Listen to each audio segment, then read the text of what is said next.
Meu nome é Cláudia Sampaio, eu tenho 55 anos de idade, sou diabética desde os 10 anos de idade e muito jovem ainda, eu tinha 29 anos, eu fiquei cega. Aluguei um filme para os meus filhos e Jurassic Park, eu nunca pensei que ia ser um filme que eu ia ter medo e no meio do filme eu vi a lente da TV, a tela, e descendo sangue, assim. E daí eu fiquei muito preocupada e olhei para a parede do meu quarto e a parede também estava ficando vermelha, tudo escuro, e a última visão que eu tive foi do meu marido e ele sumiu na minha frente. A minha visão fechou todinha, totalmente. E dali nós fomos para o médico, foi muito preocupante. Meus filhos tinham na época 10 anos, os gêmeos, e a minha menina tinha 5. Aí fomos ao médico e aí começou uma longa saga, que não foi fácil porque foram 5 anos de muita dificuldade mesmo. Eu fui perdendo a visão até perder totalmente e depois, para recuperar, foi muito, muito difícil. Imediatamente eu perdi as 2 vistas, os 2 olhos. Eu tive hemorragia interna devido à complicação do diabetes e precisei fazer várias vitrectomias. Precisei fazer muitos laser e o laser era uma coisa muito dolorida, bem dolorida. E eu me sentia, quando fazia o laser, como se eu estivesse num paredão, porque o laser entrava e percorria todo o meu olho por dentro e era uma rotina de barulhos e que faziam assim, ó, pá, pá, pá, pá, pá, pá, pá, pá, pá, pá, pá, pá, pá, porque aquele laser tinha que secar os vasos que teimavam em vazar, em causar aquela hemorragia dentro dos meus olhos. E eles eram bem teimosos mesmo, esses vasos, porque às vezes eu recuperava um pouquinho e ficavam assim por alguns dias. E eles voltavam a vazar novamente. Então, os olhos iam enchendo de sangue. Era difícil. E batia tristeza, porque eu sou humana, né? Batia tristeza. Mas, ao mesmo tempo, batia uma fé tremenda de que o meu Deus não ia me abandonar, de forma alguma. E eu sabia que, de alguma forma, Ele ia me ensinar. O que eu estava passando, para mim, era um grande ensinamento. Eu ficava de repouso, não podia me mexer, não podia ter nenhuma atividade física. Eu tinha que ficar com a cabeceira elevada e deitada. E uma pessoa que está cega e que não nasceu cega, ficou cega de repente, não tem muita criatividade para fazer alguma coisa, ainda mais sem poder se mexer. Então eu não tinha muita atividade, eu não tinha, aliás, era 0. A única coisa que eu podia fazer era um jornal, nem novela, nem filme, porque eu não estava vendo a cena que estava acontecendo. Um jornal tinha lá uma pessoa relatando o que estava acontecendo no mundo, só para eu não ficar distante também de tudo que estava acontecendo. Mas fora isso, eu não tinha nenhuma atividade. Meus filhos nessa época em crescimento, né? Então eu acompanhava o crescimento deles, passando a mão no corpinho, para ver como é que estava o crescimento. E acompanhava dessa forma. Perdi a formatura de 5 anos da minha filha, Mas penteei os cabelinhos dela sentada na cama, penteei os cabelinhos dela e, segundo a minha mãe, ela ficou linda.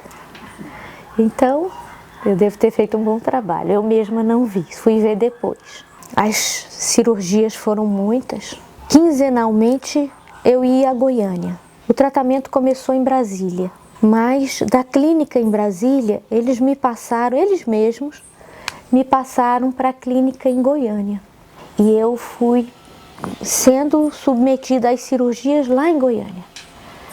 Os médicos lá já gostavam tanto de mim e o anestesista já tinha tanto carinho por mim que quando terminava uma cirurgia, ele não me colocava na maca nem na cadeira de rodas, ele já me pegava no colo e me levava para o quarto no colo dele. Eu gostaria muito de agradecer esse anestesista, porque eu nem conheço, não sei como é a fisionomia dele, mas eu creio que ser um homem corpulento, porque ele dava conta de me carregar tranquilamente e me levava para o quarto. E as cirurgias não são feitas com anestesia geral, nem local, só de colírio nos olhos, né? Então eu acompanhava toda a cirurgia, que às vezes eu penso que não, para eu não entender, era narrada em alemão, não era nem narrada em inglês, porque talvez em inglês eu compreendesse algumas palavras, por mais que os termos fossem técnicos, né? Mas muitas vezes os conversavam em alemão dentro do centro cirúrgico.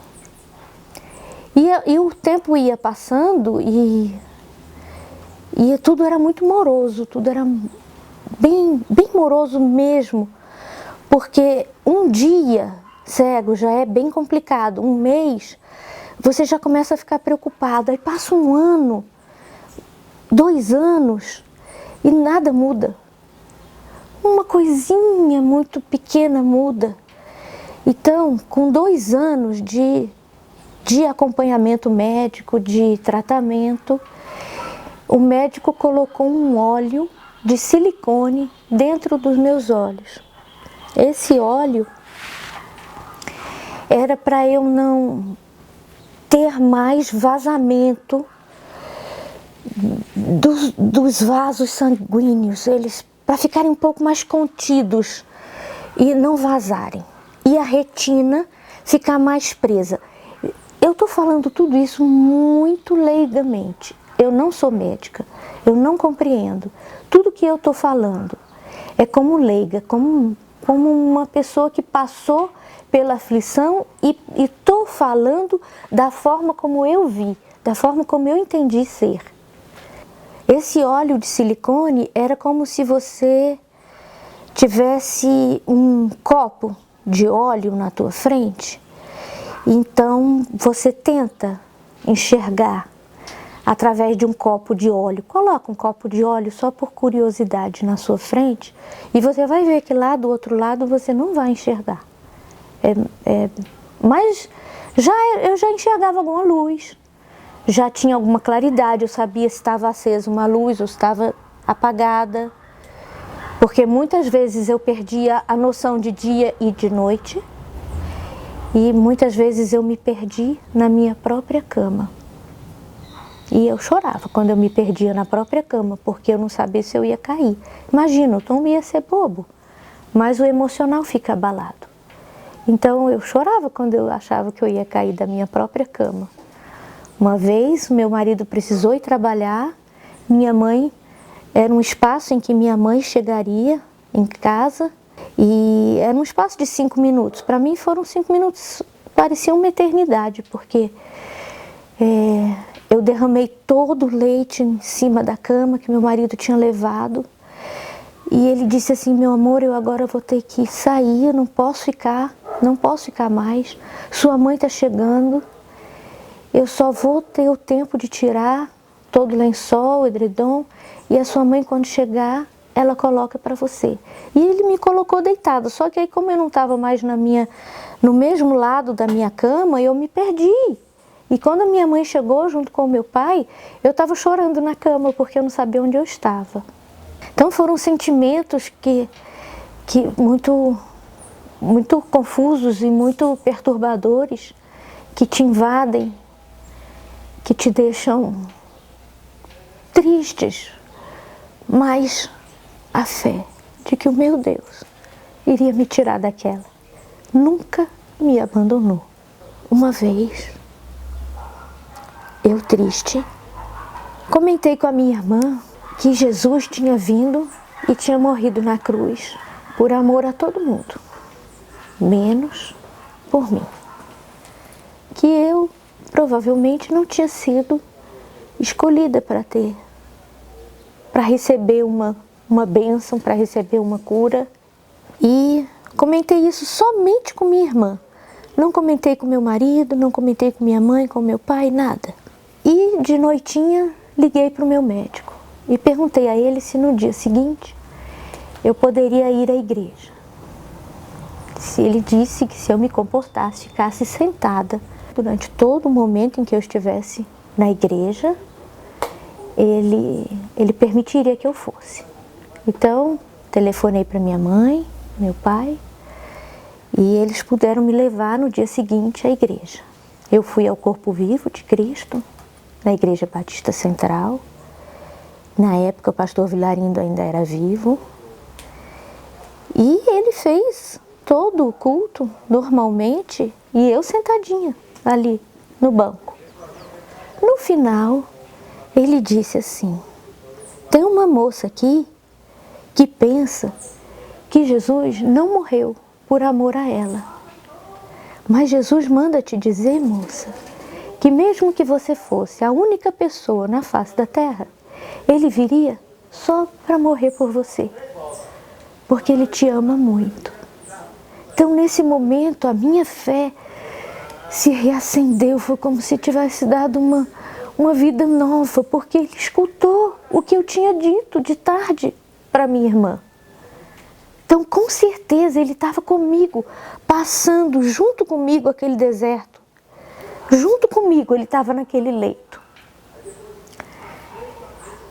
E os sonhos iam-me também animando a minha fé. Eu tive muitos sonhos onde eu me animava, onde eu ficava, no dia seguinte eu acordava e eu contava para minha família. Os sonhos que eu tive eram inúmeros. Eu tinha sonho em que eu fazia prova e que eu lutava para cada questão. E tinha prova que eu só acertava 50%. E eu sentava na mesa do professor e eu dizia assim: não, essa questão aqui está meio certa, olha. Ela não está só um pouquinho certa, não. Ela não está toda errada, não. Olha, ela está certa. E aquele professor olhava para mim, dava um sorriso e dizia assim: então tá, eu vou te dar meio ponto nessa questão. E por fim eu consegui acertar 50% dessa prova. Então eu imagino que seja a prova que eu estava passando, que era muito grande.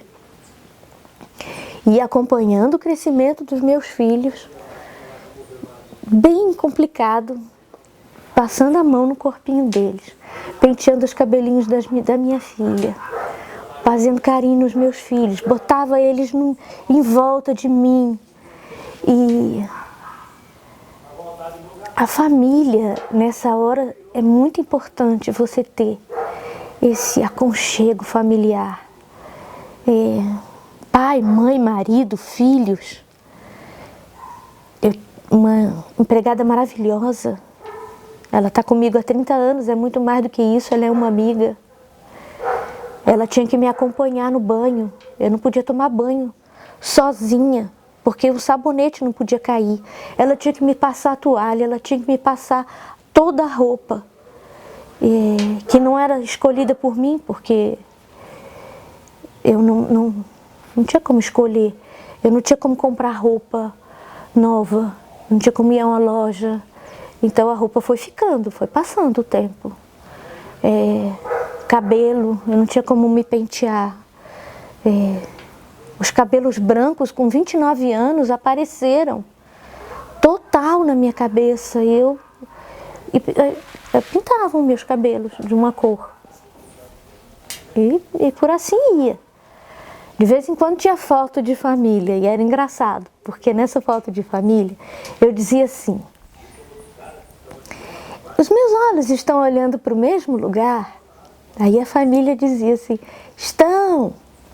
Depois eu vou mostrar essa foto para vocês verem que tem um olho olhando para um lado e tem um olho olhando para o outro lado.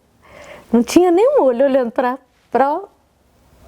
a foto, que era para olhar para frente, não tinha nenhum olho olhando assim.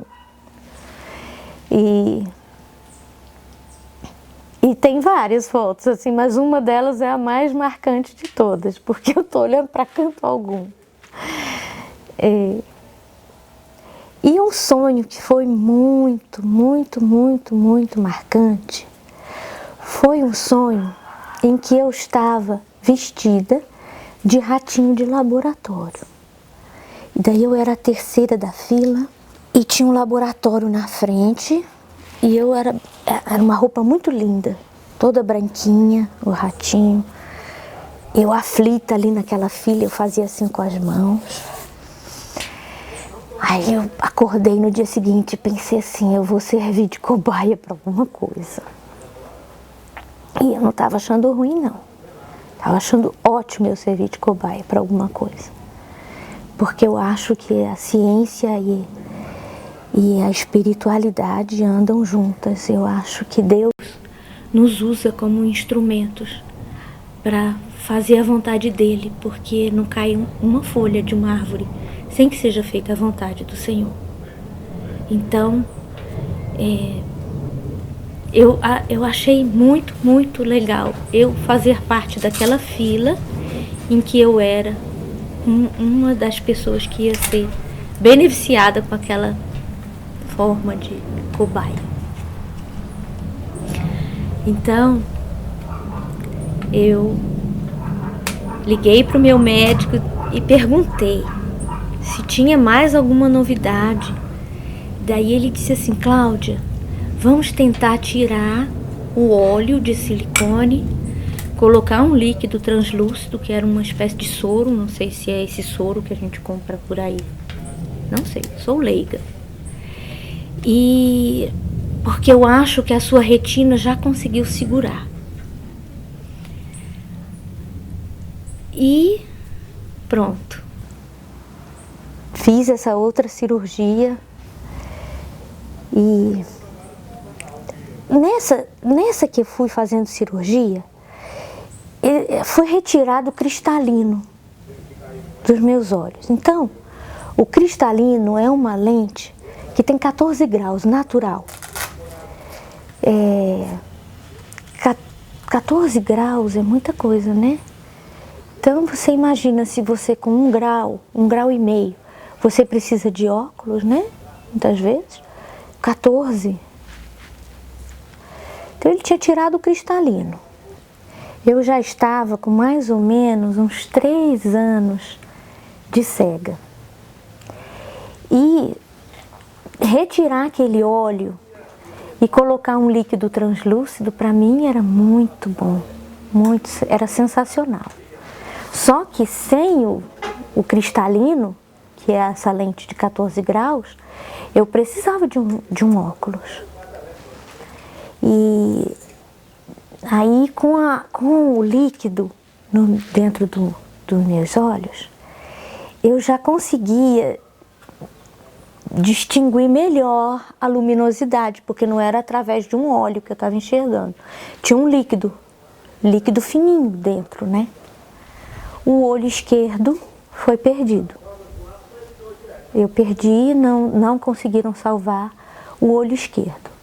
Mas eu queria salvar o olho direito e eu não abria mão disso.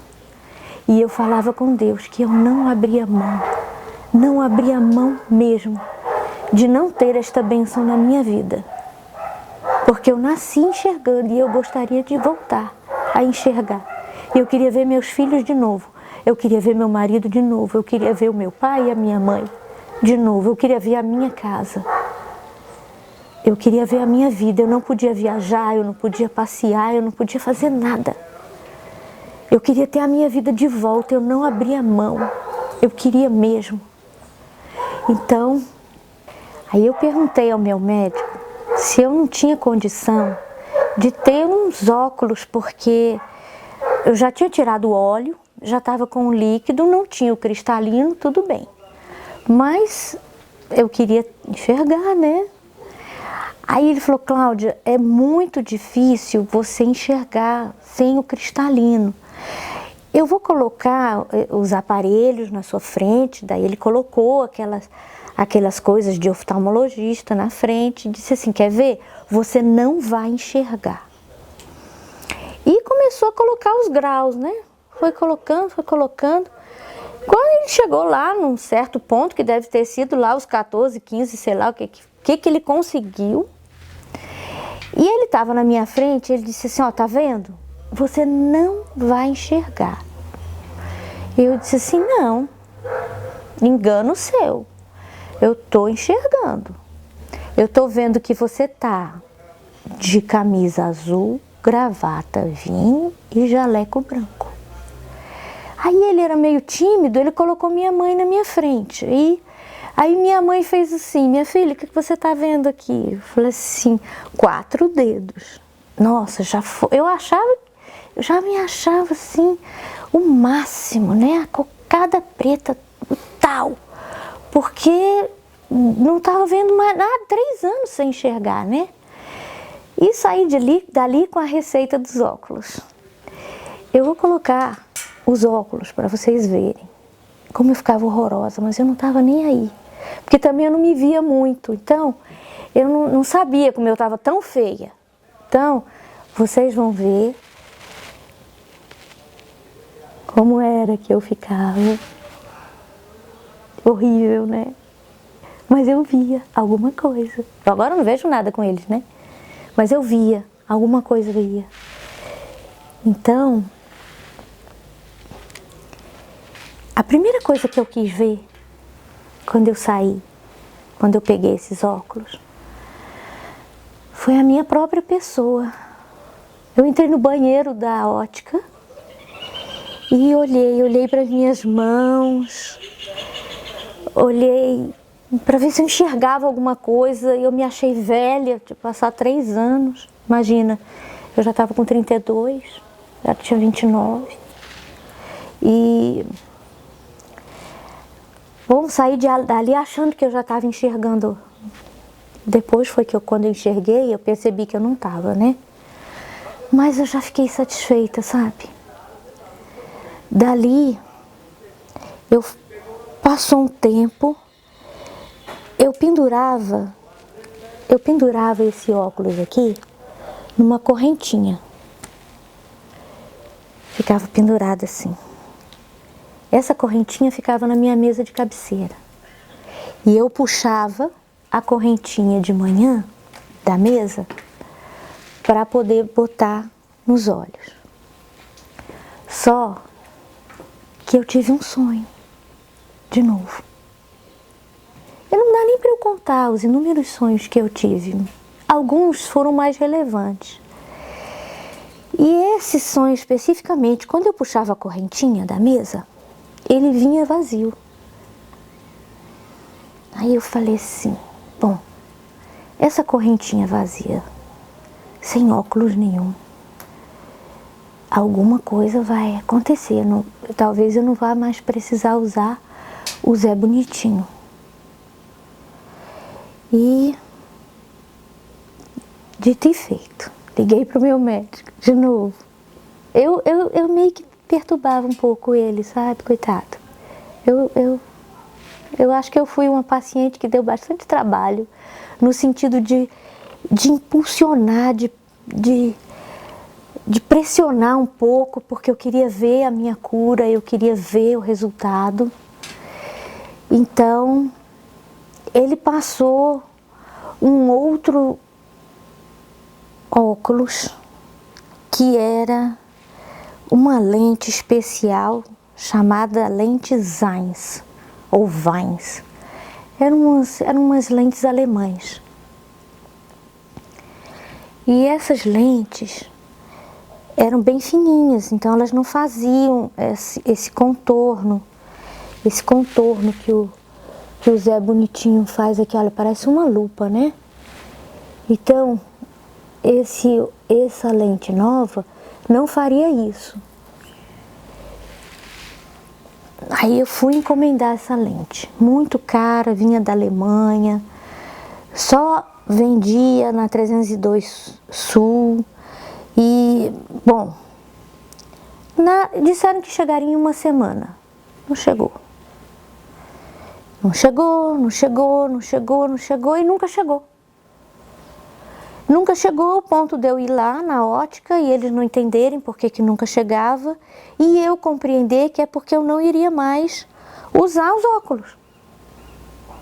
Aí falei com o meu médico, falei assim, doutor, os óculos nunca vieram da Alemanha. Chegou os óculos de todo mundo, os meus não chegaram. Ele falou assim, então vamos tentar usar lente de contato? Então, olha eu me achando de novo. Aí de lá toda boba, fui colocar lente de contato. Coloquei lente de contato. E um dia, passeando com meu marido e essa lente de contato, eu falei para ele assim, deixa eu dirigir. Ele disse assim, não, você está enxergando?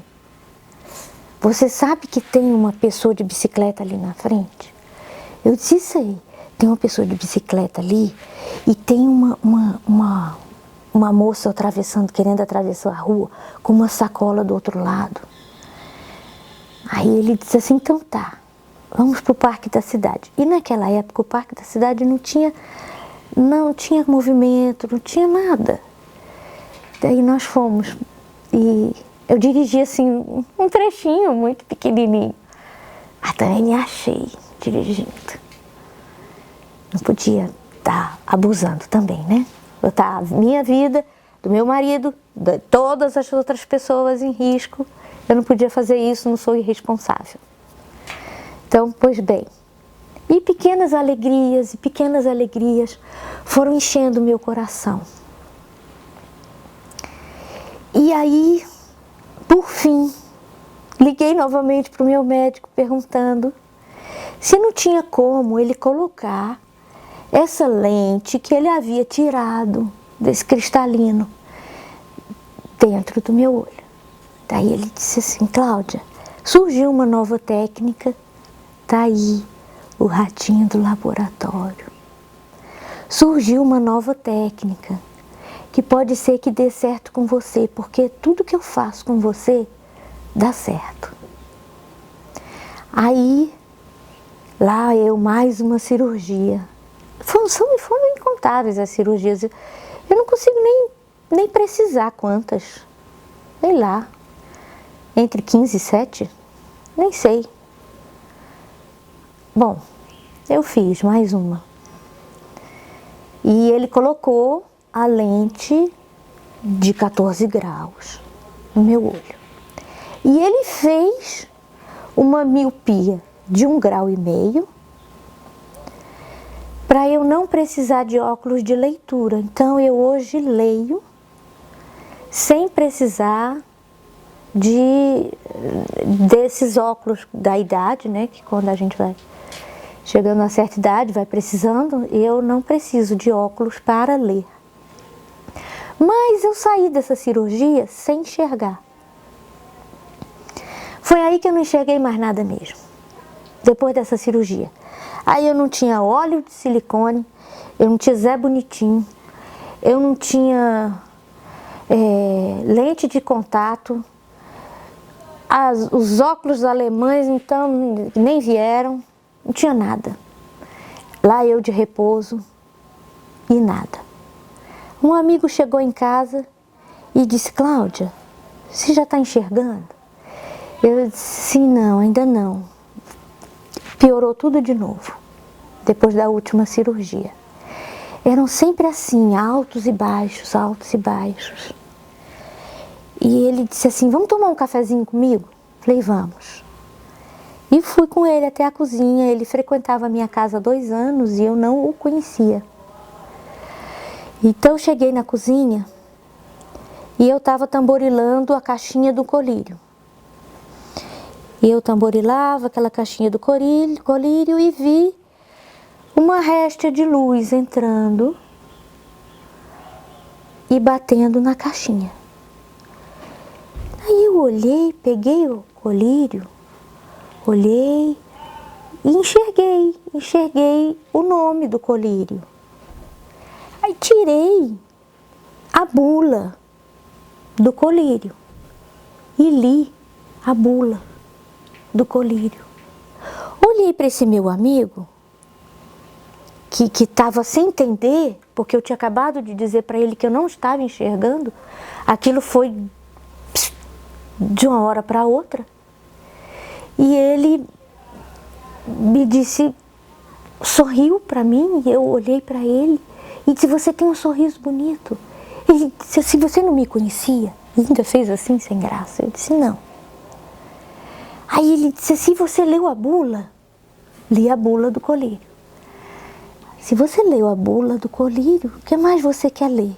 Eu disse assim: eu quero ler a Bíblia. O primeiro livro que eu quero ler, depois de ler a bula, é a Bíblia, porque depois de 5 anos sem ler nada, eu quero ler a Bíblia.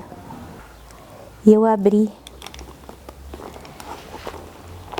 Se vocês tiverem curiosidade para ler, Isaías 42, do 6 ao 9. Eu, o Senhor, te chamei em justiça, e te tomei pela mão, e te guardei, e te dei por conserto do povo, e para a luz dos gentios, para abrir os olhos dos cegos, para tirar da prisão os presos, e do cárcere os que jazem em trevas. Eu sou o Senhor, este é o meu nome. A minha glória, pois, a outrem não darei, nem o meu louvor às imagens de escultura. E essa foi a palavra que eu tirei, que o Senhor falou comigo. Daquele dia em diante, depois de 5 anos, nunca mais eu perdi a visão, nunca mais eu retornei, nunca mais teve altos e baixos. Eu fui ao consultório do meu médico e ele disse: Cláudia, você foi a única dentre todas os meus pacientes que recobrou 100% da visão. E ele passeou comigo por toda a clínica, achando que todo o mérito era dele. Coitado, era muito mérito dele, mas o mérito para mim, o mérito principal para mim, era o Senhor nos acompanhando todo o tempo estando comigo, todo o tempo estando com a minha família, todo o tempo estando junto, lado a lado, com os anjos dele junto comigo. Hoje eu viajo, eu passeio, eu já fui à Disney, eu já me pendurei naqueles brinquedos todos de montanha-russa. Eu já fui à neve, eu já escorreguei montanha de neve em cima de boia. Eu já andei de dromedário em Israel. Eu já fui a tanto lugar. Eu já fui à Torre Eiffel em Paris. Eu já fui à Ponte dos Cadeados com meu marido, romanticamente. Pude curtir, acompanhar o resto do crescimento dos meus filhos. Pude ver meus filhos se formarem na faculdade, os 3. Dos gêmeos hoje têm 35 anos, a minha menina tem 29. Ela é arquiteta, eles são advogados, eu tenho um lindo netinho, charmoso. A família unida, tenho noras, e a minha vida e a minha família é toda feita e baseada no amor. O amor é uma coisa que nos une. E o amor a Deus, Ele estando principalmente nesse meio, não tem como não dar certo. Convida Ele para estar na tua família, convida Ele para fazer parte, para ser mais um membro da tua casa. Porque se Ele bater na porta da tua casa, abre e deixa Ele entrar, porque Ele não invade. ele bate para que ele possa entrar. Então permita que ele entre. Permita viver a vida intensamente. Hoje eu dirijo, tenho meu carrão, 0 por sinal. Depois que eu voltei a enxergar, eu também fiz pós-graduação. Então, além de psicopedagoga, eu sou psicanalista.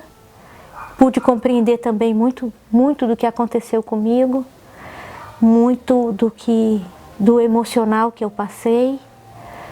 Pude também compreender que a gente é humano, pude compreender e ter empatia e sentir empatia pelas outras pessoas que também passam por situações assemelhadas ou nem tanto, mas que passam por dificuldades.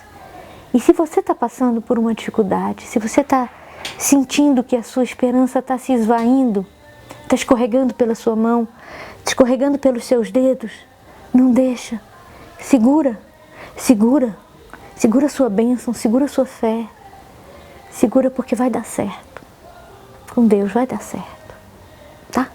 Olha, um grande beijo para quem está me assistindo.